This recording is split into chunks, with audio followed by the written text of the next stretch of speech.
Je suis Lédine Andrea, cofondatrice du projet des Bobos à la ferme. Je suis aussi directrice du laboratoire de répit, l'association qui porte la partie répit et handicap, aide aux aidants du projet. Bonjour, je m'appelle Louis Dransart, je suis originaire du Pas-de-Calais. Je suis né à Boulogne-sur-Mer et j'ai vécu longtemps à Écueillé.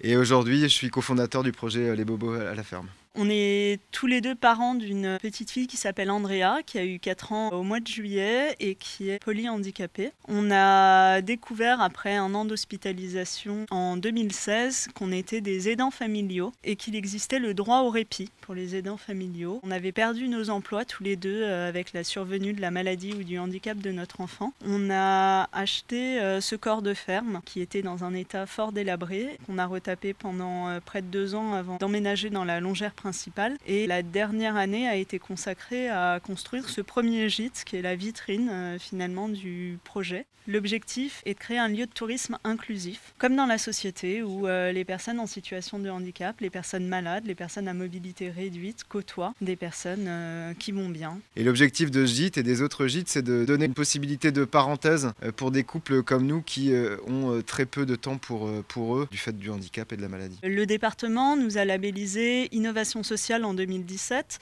Valeurs de l'économie sociale et solidaire en 2018 et Coopération territoriale en 2019. Sur les valeurs de l'économie sociale et solidaire, c'est un projet très précis puisqu'il s'agit de ce parcours horticole et paysager sur lequel vous pouvez vous balader, que vous soyez sur vos 2 jambes, à mobilité réduite, sur un déambulateur, en béquille ou avec un fauteuil.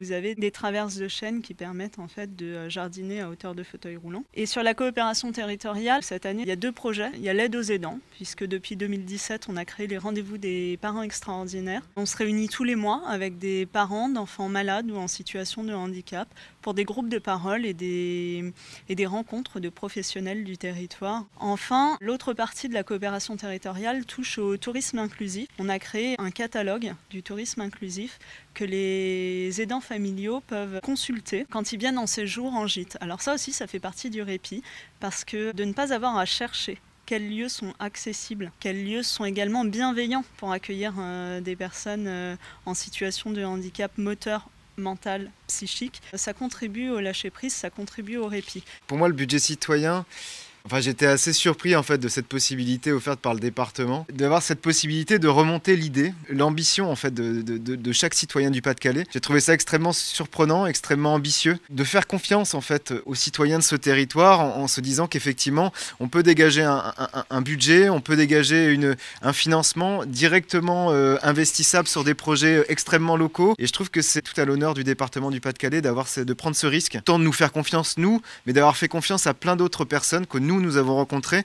Et effectivement, ce budget, c'est aussi un vecteur de rencontres d'entrepreneurs comme nous, de thématiques économiques et sociales, qui nous permettent aussi de créer des réseaux. Et je trouve ça hyper intéressant d'avoir cette dynamique collective où je vais rencontrer d'autres partenaires, d'autres porteurs du Pas-de-Calais et potentiellement créer des synergies qui sont, à mon avis, pour le territoire extrêmement importantes.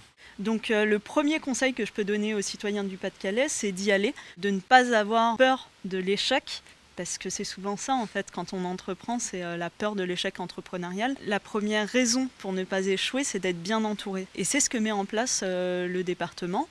Et d'autre part, créer un département par les habitants, pour les habitants, c'est quelque chose de précieux et qui n'est pas offert à beaucoup de départements en France. Donc c'est vraiment une plus-value sociale et économique qu'il ne faut pas laisser de côté, au contraire, il faut participer à ça.